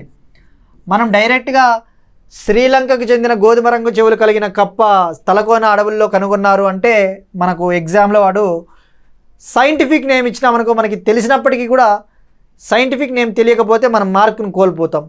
సో గుర్తుపెట్టుకోండి, దీని యొక్క సైంటిఫిక్ నేమ్ సూడోపైలాటస్ రీజియస్. మరి మనకు అదే చిత్తూరు అక్కడ ఆ ప్రాంతాల్లో ఇది కనబడింది కాబట్టి మనకు కౌండిన్య వైల్డ్ లైఫ్ శాంక్చురీ అనేది కూడా అక్కడే ఉంది మనకు చిత్తూరులో. Kaundinya wild life sanctuary Chittoor. మరి దీన్ని ఎవరు కనుగొన్నారంటే జూలాజికల్ సర్వే ఆఫ్ ఇండియా మరియు ఏపీ బయోడైవర్సిటీ బోర్డు సైంటిస్టులు అంట. మరి మనకు ఆంధ్రప్రదేశ్ బోర్డు డైవర్సిటీ అనేది అంటే మనకు ఇది స్టేట్ బయోడైవర్సిటీ బోర్డు కదా, AP state biodiversity board. Okay, మరి ఇది ఏ దాని కింద ఉంటుంది అంటే గుర్తుపెట్టుకోండి, బయోలాజికల్ డైవర్సిటీ యాక్ట్ 2002 కింద మనకు ఈ స్టేట్ బయోడైవర్సిటీ బోర్డు ఉంటుంది. మనకు బయోడైవర్సిటీ యాక్ట్ 2002 కింద జీవ వైవిధ్యాన్ని పరిరక్షించడానికి 3 రకాల అథారిటీలు ఉంటాయి. ఒకటి వచ్చేసి నేషనల్ బయోడైవర్సిటీ అథారిటీ, జాతీయ స్థాయిలో నేషనల్ బయోడైవర్సిటీ అథారిటీ, రాష్ట్ర స్థాయిలో అయితే స్టేట్ బయోడైవర్సిటీ బోర్డు రాష్ట్రీయ స్థాయి. అదే మనకు లోకల్ జిల్లా స్థాయిలో అయితే బయోడైవర్సిటీ మేనేజ్మెంట్ కమిటీస్ అని ఉంటాయి. సో మనకు 3 లెవెల్స్ ఆఫ్ అథారిటీస్ ఉంటారు బయోలాజికల్ డైవర్సిటీ యాక్ట్ 2002 ప్రకారం. నేషనల్ బయోడైవర్సిటీ జాతీయ స్థాయిలో ఉంటుంది, రాష్ట్రీయ స్థాయిలో స్టేట్ బయోడైవర్సిటీ బోర్డు, జిల్లా స్థాయిలో లోకల్ స్థాయిలో అయితే బయోడైవర్సిటీ మేనేజ్మెంట్ కమిటీస్. ఇలా ఉంటుంది అది ఫ్రాగ్. ఇది కేవలం ఈస్టర్న్ ఘాట్స్లో మనకు కనబడింది. దీన్ని బట్టి ఏం చెప్తున్నారంటే ఈస్టర్న్ ఘాట్స్లో కనబడడం వల్ల ఒకప్పుడు భారతదేశానికి శ్రీలంకకు హిస్టారికల్ కనెక్షన్ ఉందని కూడా ఈ యొక్క ఫైండింగ్ అనేది మనకు ప్రూవ్ చేస్తూ ఉంది.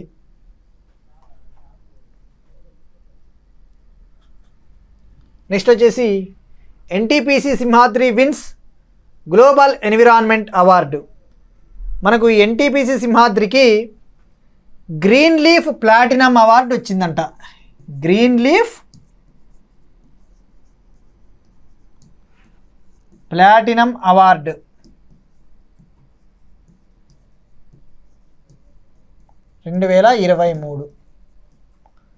ఇదొక పర్యావరణ excellence, environmental excellence award.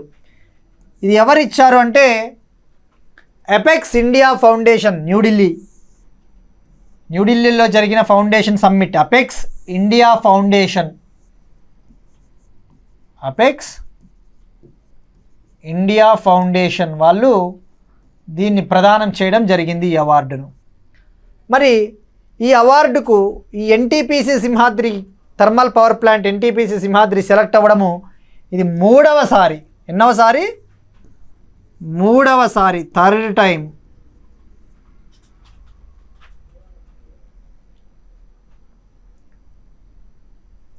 Next topic వచ్చేసి green hydrogen hub in Andhra Pradesh.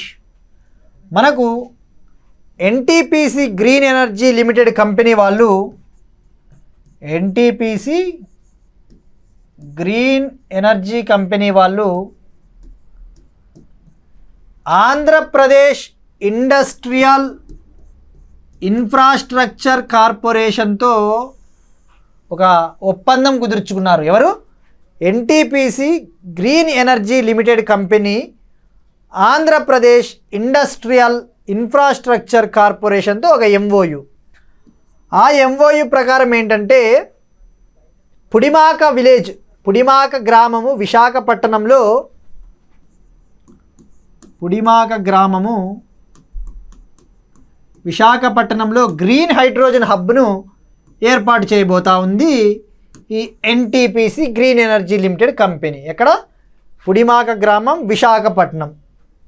మరి విశాఖపట్నంని గ్రీన్ హైడ్రోజన్ సిటీగా తీర్చిదిద్దుతున్నారు. ఇప్పుడు మనము ఈ యొక్క నేషనల్ గ్రీన్ హైడ్రోజన్ మిషన్ గురించి కొద్దిగా తెలుసుకోవాలి. ఈ నేషనల్ గ్రీన్ హైడ్రోజన్ మిషన్ని 2023 జనవరిలో కేంద్ర క్యాబినెట్ ఆమోదం తెలపడం జరిగింది. 2023 జనవరి. మరి ఈ national green hydrogen mission targets, లక్ష్యాలు ఏంటంటే 2030 కల్లా కనీసం అంటే కూడా ప్రతి సంవత్సరం 5 మిలియన్ మెట్రిక్ టన్నుల మేర గ్రీన్ హైడ్రోజన్ని ఉత్పత్తి చేయాలి. ప్రతి సంవత్సరం కనీసం 5 మిలియన్ మెట్రిక్ టన్నుల గ్రీన్ హైడ్రోజన్ని ఉత్పత్తి చేయాలి. అదొక టార్గెట్ అట్లీస్ట్. మరి ఇంకొక టార్గెట్ ఏంటంటే 125 గిగావాట్ల రెన్యూబుల్ ఎనర్జీ, 125 గిగావాట్ల పునర్వినియోగ శక్తి వనరులను యాడ్ చేయాలి మన యొక్క కెపాసిటీకి, రెన్యూబుల్ ఎనర్జీ కెపాసిటీకి. ఎంత? 165 గిగావాట్లు. మరి ఈ యొక్క పథకానికి కేటాయించిన నిధులు ఎంత అంటే 19,744 కోట్లు కేటాయించింది కేంద్ర ప్రభుత్వం.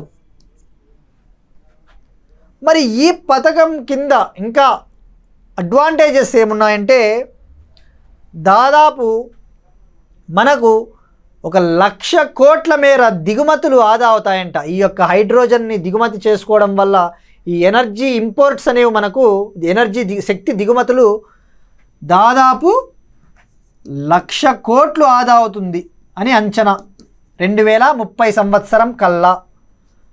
అలానే 50 మిలియన్ మెట్రిక్ టన్నుల మేర కార్బన్ డయాక్సైడ్ని ప్రతి సంవత్సరం కూడా మనము తగ్గించవచ్చు. ఎవ్రీ ఇయర్ ఎంత? 50 మిలియన్ మెట్రిక్ టన్నుల మేర కార్బన్ డయాక్సైడ్ని పర్యావరణంలోకి ఉద్గారం జరపకుండా నివారించవచ్చు ప్రతి సంవత్సరం.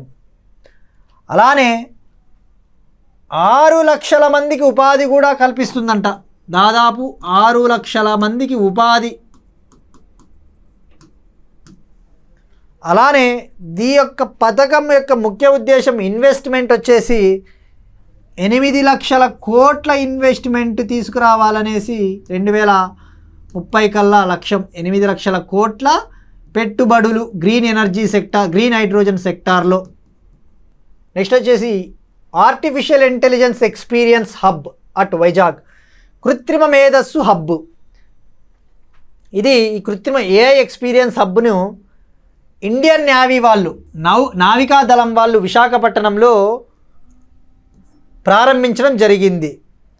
ఈ యొక్క ఏఐ ఎక్స్పీరియన్స్ హబ్ యొక్క ముఖ్య ఉద్దేశం ఏంటంటే ఆ నేవీలో పనిచేసే నావికా అధికారులకు అడ్వాన్స్డ్ అత్యాధునిక కృత్రిమ మేధస్సు పరికరాలు అందించడం ద్వారా వారి యొక్క ఆపరేషన్స్ను సులభతరం చేయడం, వారి యొక్క పనితీరును సులభతరం చేయడం దీని యొక్క ముఖ్య ఉద్దేశం. మరి దీన్ని ఎక్కడ లాంచ్ చేశారు, ఎక్కడ ఇనాగ్రేట్ చేశారంటే maritime reference library in Visakhapatnam. ఎవరు ప్రారంభించారు? నావికా దళం వాళ్ళు.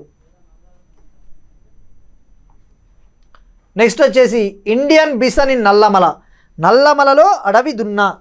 ఈ ఇండియన్ బిసన్ని గౌర్ అని కూడా అని పిలుస్తారు. గౌర్ అడవి దున్న. మరి ఈ అడవి దున్న ఏంటంటే మనకు చాలా సంవత్సరాల తర్వాత, చాలా దశాబ్దాల తర్వాత నల్లమలలో మనకు కనబడిందంట నల్లమలలో. మరి ఇది బయోడైవర్సిటీ కిందకు వస్తుంది మనకు. ఈ యొక్క అడవి దున్న ఐయుసిఎన్ స్టేటస్ ఏంటంటే వల్నరబుల్, అంటే ప్రమాదానికి దగ్గరలో ఉంది. వల్నరబుల్, హాని ముప్పు ఉంది, దీనికి హాని ముప్పు ఉంది, వల్నరబుల్.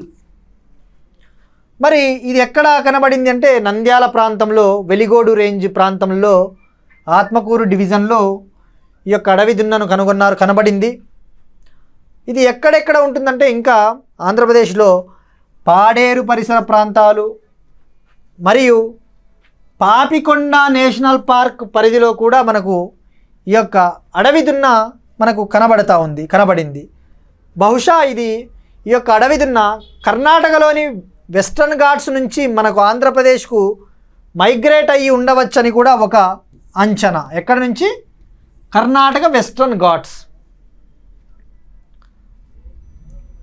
ఇలా ఉంటుంది ఇండియన్ గౌర్ అడవి దున్న. సో ఇది సైట్స్లో అపెండిక్స్ 1లో ఉంది మనకు. సైట్స్లో appendix 1 wildlife protection act 1972లో కూడా మనకు షెడ్యూల్ 1 కింద ఉంది. సో వల్నరబుల్, దీని యొక్క ఐయుసిఎన్ స్టేటస్ వల్నరబుల్.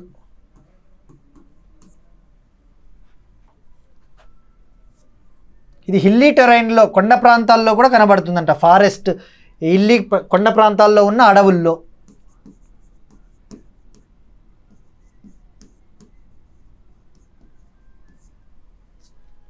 మామూలుగా ఇది ఎక్కువగా ఎక్కడ కనబడుతుందంటే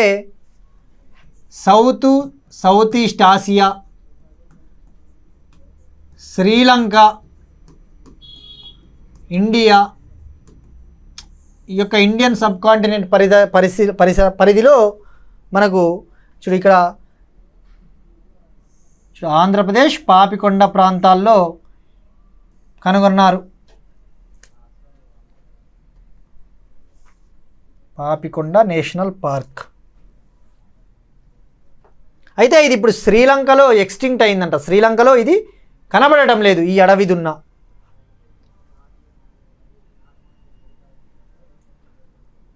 నల్లమలలో వలస పక్షులు. మనం ఇందాకే వలస పక్షుల గురించి మాట్లాడుకున్నాం. మనకు రోళ్లపాడు బర్డ్ శాంక్చురీ ఒకటి ఉంది కదా నంద్యాలలో. Rollapadu bird sanctuary, Rollapadu wildlife sanctuary అటు నంద్యాల. మరి ఈ రోళ్లపాడు వైల్డ్ లైఫ్ శాంక్చురీ యొక్క ముఖ్యమైన ఫీచర్, ఇంపార్టెంట్ ఫీచర్ ఏంటంటే ఆంధ్రప్రదేశ్లో ఇండియన్ బస్టర్డ్, బట్టతోక మేకపిట్ట అని మనం చెప్పుకున్నాం కదా, ఆ బస్టర్డ్ కనబడే ఏకైక ప్రాంతము ఆంధ్రప్రదేశ్లో రోళ్లపాడు వైల్డ్ లైఫ్ శాంక్చురీ. అలానే ఈ యొక్క రోళ్లపాడు వైల్డ్ లైఫ్ శాంక్చురీలో రక్తపింజరి, రస్సెల్స్ వైపర్, దీన్ని రక్తపింజరి అని పిలుస్తారు, రస్సెల్స్ వైపర్. మళ్ళీ ఇండియన్ కోబ్రాలు, నాగుపాములు కూడా మనకు ఇక్కడ కనబడతాయి, రెప్టైల్స్. అలానే పక్షులు కూడా ఇండియన్ రోలర్లు, lesser florican, Indian roller. Indian roller అంటే ఏంటి? ఇండియన్ రోలర్, దీన్నే పాలపిట్ట అంటారు. ఇది స్టేట్ బర్డ్ ఆఫ్ తెలంగాణ. మరి ఇండియన్ రోలర్ పాలపిట్ట స్టేట్ బర్డ్ ఆఫ్ తెలంగాణ అయినప్పుడు ఆంధ్రప్రదేశ్ యొక్క స్టేట్ బర్డ్ ఏదో వీలైతే ఆన్సర్ చేయండి కామెంట్ సెక్షన్లో. లెస్సర్ ఫ్లోరికాను. లెస్సర్ ఫ్లోరికాన్ అనేది కూడా ఒక వలస పక్షి. మళ్ళీ bar headed geese, bar headed గీస్.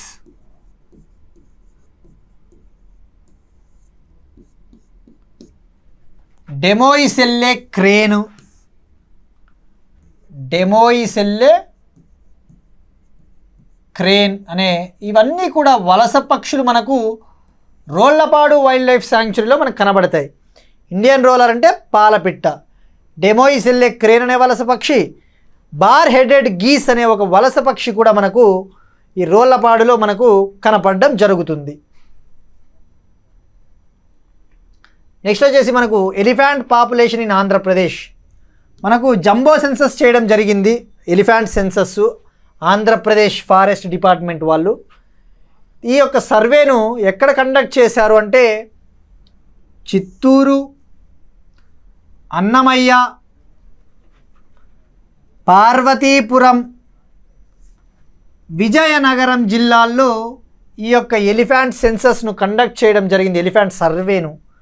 మరి ఆంధ్రప్రదేశ్ ఫారెస్ట్ డిపార్ట్మెంట్ ప్రకారము ఎన్నున్నాయని తేలింది అంటే 120 నుంచి 142 ఏనుగులు ఆంధ్రప్రదేశ్లో ఉన్నాయని చెప్పేసి మనకు తేలింది. మనకు ఆసియన్ ఎలిఫెంట్ ఎండేంజర్డ్ ఆల్రెడీ చెప్పుకున్నాం మనము.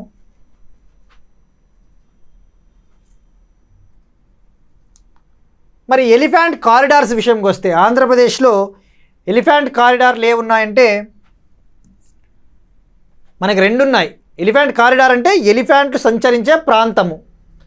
మనకి ఒక కారిడార్ వచ్చేసి రాయల ఎలిఫెంట్ కారిడారు, అది వచ్చేసి మనకు కౌండిన్య వైల్డ్ లైఫ్ శాంక్చురీని మరియు వెంకటేశ్వర నేషనల్ పార్క్ని కలుపుతూ ఉండే ఒక కారిడార్.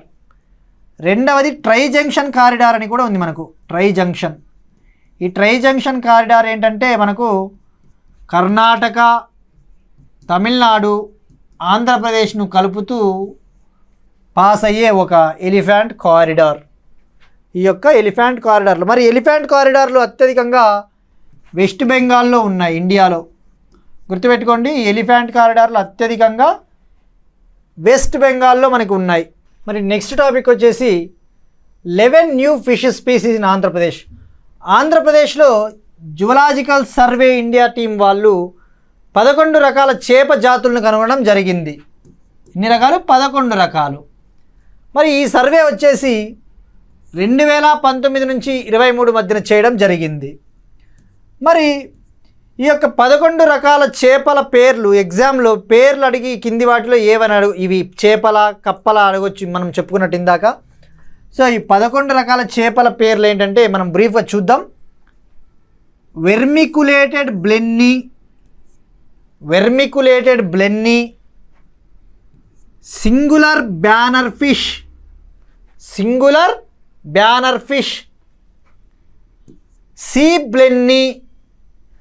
సీ బ్లెన్నీ, నెక్స్ట్ వచ్చేసి similar డ్యామ్సెల్,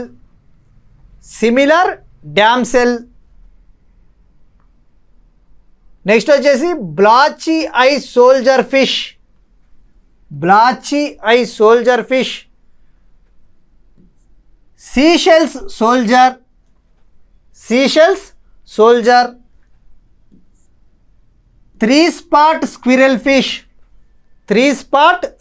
fish, moon wrasse, peacock sole, white lipped eel cat fish, Papuan toby. ఇవేంటంటే మనకు ఈ 11 రకాల చేపల పేర్లు. ఇవన్నీ ఇన్నోవేటివ్గా కొత్తగా ఉన్నాయి కాబట్టి ఈ పేర్లు మనకు ఇన్నోవేటివ్ పేర్లు కనబడితే మనము ఈ చేప జాతుల పేర్లు అని చెప్పేసి మనం గుర్తుంచుకోవాలి. ఇవి మనకు zoological survey of India team వాళ్ళు ఆంధ్రప్రదేశ్ తీర ప్రాంతంలో కనుగొనడం జరిగింది. నెక్స్ట్ టాపిక్ వచ్చేసి olive Ridley turtles in Nellore. మనకు ఈ నెల్లూరు ఫారెస్ట్ డిపార్ట్మెంట్ వాళ్ళు దాదాపు 40,000 ఈ అప్పుడే పొదిగిన ఆలివ్ రిడ్లీ తాబేళ్లను సముద్రంలోకి విడిచిపెట్టడం జరిగింది. ఇంకోటి ఏంటంటే మనకు ఈ కాకినాడ కోస్ట్లో మనకు కాకినాడ తీరంలో ఈ ఆలివ్ రిడ్లీ టర్టిల్స్ గతంలో చాలా భారీ సంఖ్యలో చనిపోయాయి. ఈ హోప్ ఐలాండ్ అనే ప్రాంతంలో హోప్ ఐలాండ్ అనే ప్రాంతంలో భారీ సంఖ్యలో ఆలివ్ రిడ్లీ టర్టిల్స్ చనిపోవడం జరిగింది. సో మనం ఈ ఆలివ్ రిడ్లీని పరిరక్షించడానికి దాదాపు ఆంధ్రప్రదేశ్ గవర్నమెంట్ 1 మంత్ పాటు ఫిషింగ్ చేయకూడదు, అక్కడ చేపలు పట్టకూడదని చెప్పేసి బ్యాన్ కూడా విధించడం జరిగింది.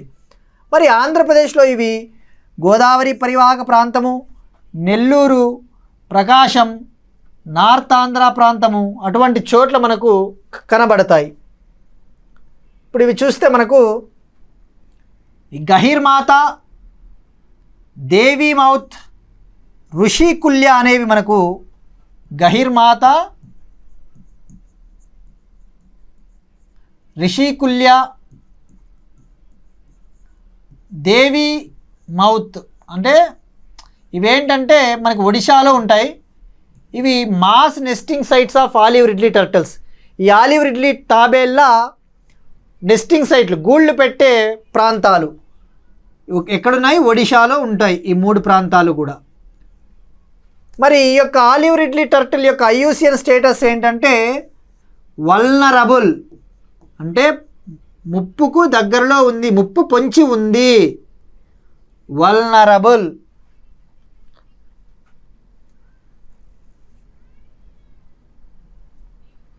నెక్స్ట్ వచ్చేసి సిటీ బయోడైవర్సిటీ ఇండెక్స్ ప్రాజెక్ట్స్.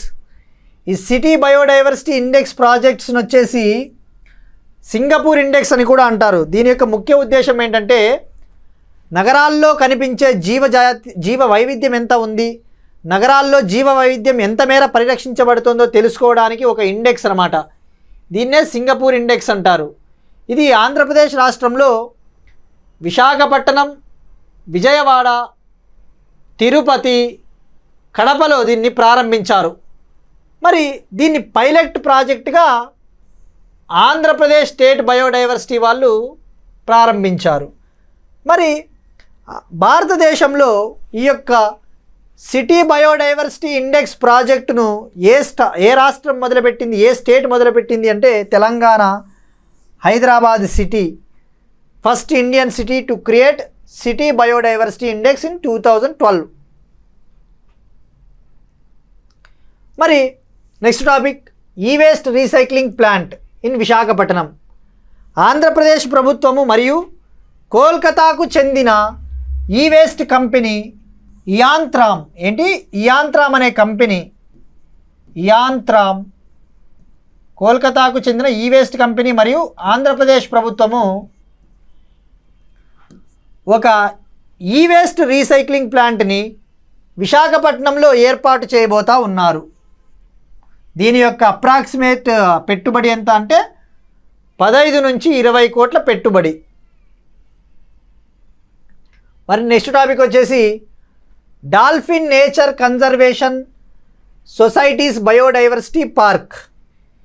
ఇది వచ్చేసి ఎక్కడ ఉందంటే డాల్ఫిన్ నేచర్ సంరక్షణ సొసైటీ బయోడైవర్సిటీ పార్కు విశాఖపట్నంలో రాణి చంద్రమణి దేవి గవర్నమెంట్ హాస్పిటల్ పరిసర ప్రాంతాల్లో విశాఖపట్నంలో ఈ బయోడైవర్సిటీ పార్క్ ఉందంట.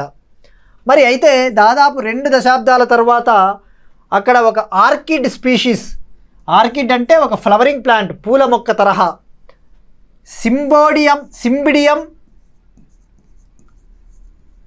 సింబిడియం అలైఫోలియం అనే ఒక ఫ్లవరింగ్ ప్లాంట్ దాదాపు 2 దశాబ్దాల తర్వాత ఇక్కడ మనకు పూసిందట ఈ పువ్వు. ఇది వచ్చేసి మనకు క్రానిక్ డిసీజెస్ ఏమన్నా ఉన్నా, వీక్నెస్లున్నా, మజిల్ వీక్నెస్లున్నా వాటిని నయం చేయడానికి ఈ యొక్క ఆర్కిడ్ని వాడతారు.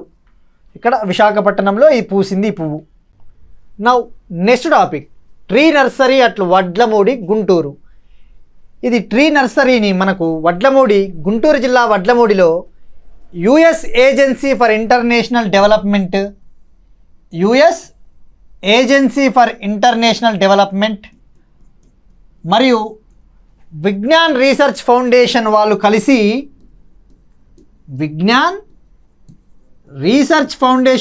కలిసి ఒక ట్రీ నర్సరీని వడ్లమూడిలో ఏర్పాటు చేయడం జరిగింది. మరి ఈ యొక్క ట్రీ నర్సరీ యొక్క ముఖ్య ఉద్దేశం ఏంటంటే ఈ ట్రీ నర్సరీలో స్వదేశీయంగా అంతరించిపోతున్న మొక్కల జాతులను ఇక్కడ పెంచడం జరుగుతుంది. అత్యాధునిక ప్రాపగేషన్ టెక్నిక్స్, ఉదాహరణకు టిష్యూ కల్చర్ లాంటి టెక్నిక్లను వాడి ఈ మొక్కలను పెంచడం ద్వారా మనకు జీవ వైవిధ్యాన్ని పరిరక్షించడానికి ఈ యొక్క ట్రీ నర్సరీ మనకు ఉపయోగపడుతుందని చెప్పవచ్చు. అలానే ఇది కార్బన్ సింక్ కెపాసిటీని కూడా పెంచుతుంది.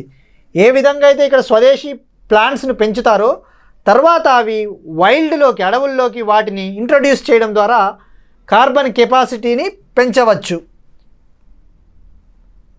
నెక్స్ట్ టాపిక్ వచ్చేసి green solution for treatment of muddy river water. కాలుష్యంగా ఉన్న నదీ జలాలను శుభ్రం చేయడానికి Indian institute of petroleum and energy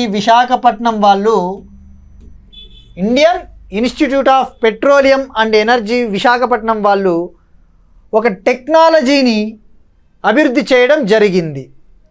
ఆ టెక్నాలజీ పేరే surface modification technique of membrane.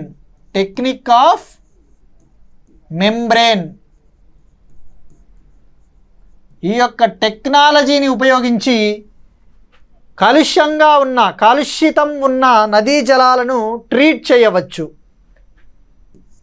దీన్ని అభివృద్ధి చేసిన వాళ్ళు Indian institute of petroleum energy Visakhapatnam మరియు గౌహతి యూనివర్సిటీ, అస్సాం యూనివర్సిటీ లాంటి వాళ్ళ సహకారంతో దీనిని అభివృద్ధి చేయడం జరిగింది. నౌ శాంపుల్ ఎంసీక్యూ ఇప్పుడు చూద్దాం. మనం ఆల్రెడీ ఒక టాపిక్ మాట్లాడుకున్నాం మిషన్ లైఫ్ గురించి.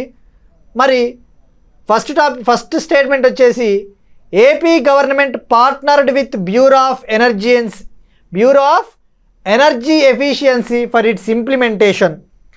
ఈ బ్యూరో ఆఫ్ ఎనర్జీ ఎఫిషియన్సీతో కలిసి ఆంధ్రప్రదేశ్ ప్రభుత్వము మిషన్ లైఫ్ను అమలు చేయబోతా ఉందనేసి మొదటి స్టేట్మెంటు. రెండవ స్టేట్మెంట్ వచ్చేసి మనకు ఈ యొక్క మిషన్ లైఫ్ను prime minister Modi national institute of solar energy Gurgaon హర్యానాలో లాంచ్ చేశాడు అనేసి మనకి రెండవ స్టేట్మెంట్. ఇందులో ఏది correct? 1 only, 2 only, 1 and 2 none. మనం ఆల్రెడీ మిషన్ లైఫ్ని ఎక్కడ స్టార్ట్ చేశాము, ఎక్కడ లాంచ్ చేశామని కూడా మనం చెప్పుకున్నాం. సో ఆన్సర్ తెలిస్తే కింది వాటిలో ఏది కరెక్టో కామెంట్ సెక్షన్లో కామెంట్ చేయగలరు. That's it. This is all about Andhra Pradesh related science and technology and environment issues. Please follow all these issues carefully. Thank you all.